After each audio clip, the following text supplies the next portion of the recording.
नमस्कार, आप देख रहे हैं देश रोजाना। मैं हूं बेनजीर हाशमी। खबरों की शुरुआत करेंगे पहले दिन भर की कुछ ताजा सुर्खियों के साथ, फिर बात करेंगे हरियाणा की बड़ी और खास खबरों की। आज की बड़ी खबर में सबसे पहले आपको बताते हैं कि पंजाब के पूर्व डिप्टी सीएम सुखबीर बादल पर हुई फायरिंग। बाल बाल बचे बादल गोल्डन टेंपल के बाहर कर रहे थे सेवा, हमलावर खालिस्तानी आतंकी किया गया गिरफ्तार। कांग्रेस नेता राहुल गांधी और प्रियंका गांधी आज उत्तर प्रदेश के संभल हिंसा में मारे गए लोगों के परिजनों से मिलने नहीं जा सके। यूपी पुलिस ने उनके काफिले को गाजीपुर बॉर्डर पर रोका। दोनों ने 3 घंटे तक की जद्दोजहद। विदेश मंत्री एस जयशंकर ने आज राज्यसभा के भारत और चीन के रिश्तों को लेकर दिया बयान। उन्होंने इस दौरान भारत चीन के बीच वास्तविक नियंत्रण रेखा LAC की मौजूदा स्थिति की भी दी जानकारी। आज संसद के शीतकालीन सत्र के 7वें दिन लोकसभा में बांग्लादेश हिंसा पर उठा मुद्दा। मथुरा से सांसद हेमा मालिनी ने कहा, बांग्लादेश में हमारे हिंदुओं और हिंदू मंदिरों के साथ जो कुछ हो रहा है ये केवल विदेशी संबंधों का मुद्दा नहीं है, यह भारत में कृष्ण भक्तों की भावनाओं का भी मामला है। महाराष्ट्र, छत्तीसगढ़, तेलंगाना और आंध्र प्रदेश के कई हिस्सों में सुबह महसूस किए गए भूकंप के झटके। भूकंप की तीव्रता 5.3 मापी गई। भूकंप का केंद्र जमीन से 40 किलोमीटर नीचे रहा। देवेंद्र फडणवीस महाराष्ट्र के अगले सीएम। फडणवीस ने शिवसेना नेता एकनाथ शिंदे, एनसीपी लीडर अजित पवार के साथ राज्यपाल CP राधाकृष्णन के सामने सरकार बनाने का किया दावा पेश। किसान आंदोलन को लेकर उपराष्ट्रपति जगदीप धनखड़ ने सीधे कृषि मंत्री शिवराज सिंह चौहान से किए कई सवाल। उन्होंने बिना नाम लिए शिवराज की ओर इशारा करते हुए कहा, कृषि मंत्री जी, आपका एक एक पल भारी है। मेरा आपसे आग्रह है कि कृपया मुझे बताइए कि किसान से आपने क्या वादा किया था और जो वादा किया था वह क्यों नहीं निभाया गया।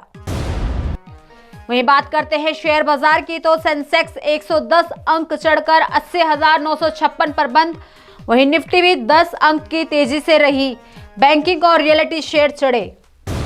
आज सोने चांदी में रही तेजी। सोना 96 रुपए बढ़कर 76,420 रुपए पर पहुंचा, तो वहीं चांदी 90,350 रुपए प्रति किलो बिकी।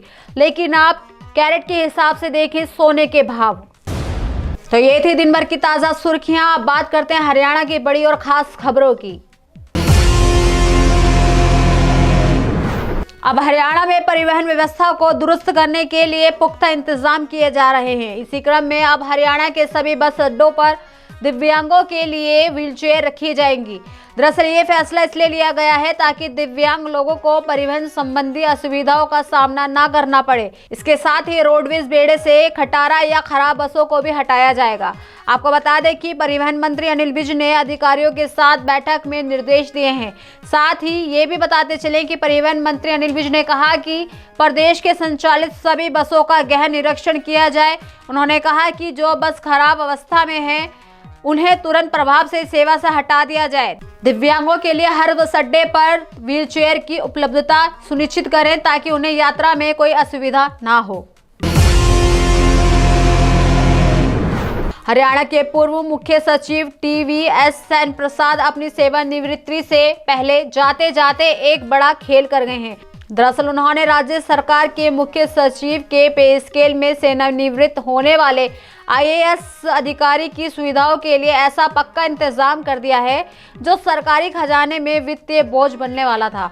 आपको बता दें कि मुख्य सचिव ने रिटायरमेंट के बाद निजी सेवक, टेलीफोन सहायक, निजी चिकित्सा सहायक, घरेलू नौकर और टेलीफोन भत्ते की सुविधा की फाइल चलाकर न केवल उसे मंजूर कर दिया बल्कि अप्रूवल के लिए सरकार यानी मुख्यमंत्री के पास भी भेज दिया है। आपको ये भी बता दें कि नायब सैनी ने तत्कालीन मुख्य सचिव के इस प्रस्ताव पर कोई गौर नहीं किया और इसे ठंडे बस्ते में डाल दिया। वहीं मुख्यमंत्री के समक्ष विचाराधीन ये प्रस्ताव ठीक उसी तरह का था जिस तरह पूर्व मुख्यमंत्री भूपेंद्र सिंह हुड्डा ने कांग्रेस सरकार के जाने से ठीक पहले पूर्व मुख्यमंत्री के लिए कैबिनेट रैंक की सुविधाएं, कार्यालय और घर का प्रस्ताव मंजूर किया था। वहीं बात करें हरियाणा के मौसम की, तो पहाड़ों से आ रही हवाओं ने हरियाणा में सर्दी बढ़ा दी है। आज कल दोपहर बाद से चल रही बयार के कारण रात के तापमान में गिरावट दर्ज की गई। आपको बता दें कि प्रदेश के 2 जिले महेंद्रगढ़ और रोहतक में दिन और रात सबसे अधिक सर्द रहे। वहीं रोहतक में दिन का तापमान 25 डिग्री दर्ज किया गया। महेंद्रगढ़ का न्यूनतम तापमान 9.0 डिग्री दर्ज किया गया। अब प्रदेश में रात का तापमान सामान्य श्रेणी में आ गया है। आपको ये भी बताते चले कि मौसम विशेषज्ञों का कहना है कि 8 दिसंबर तक मौसम शुष्क रहने की संभावना है। तो वहीं आज से 6 दिसंबर तक ठंडी उत्तरी और उत्तर पश्चिमी हवाएं चलने से रात के तापमान में हल्की गिरावट आ सकती है। कुछ स्थानों पर सुबह के समय हल्का कोहरा छाने की भी आसार है। 7 दिसंबर तक एक पश्चिमी विक्षोभ सक्रिय होगा। इसके कारण हवा की दिशा उत्तर पूर्वी हो जाएगी। 7 से 8 को अधिक बादल भी छाए रह सकते हैं। हरियाणा में रिक्त हुई राज्यसभा की एक सीट के लिए अधिसूचना जारी होने के साथ ही नामांकन का काम भी शुरू हो गया है। दरअसल आपको बता दें कि जिसके लिए 10 दिसंबर तक नामांकन दाखिल किए जा सकते हैं।